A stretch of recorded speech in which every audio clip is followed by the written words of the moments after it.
блокчейнот може да помогне неформалните собирачи да се формализираат без тоа да го сторат преку реди рециклажа или преку вклучување во комуналниот сектор.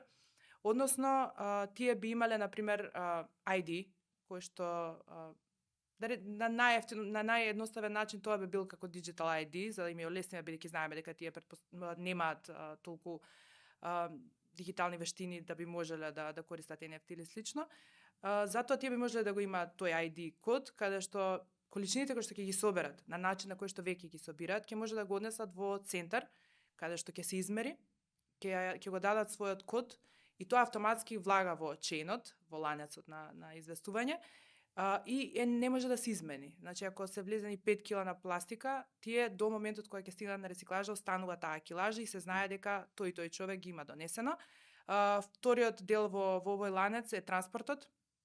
Од тој центар се носи во центар за третман, понатаму во центар за рециклажа и се скенира на секоја од овие точки.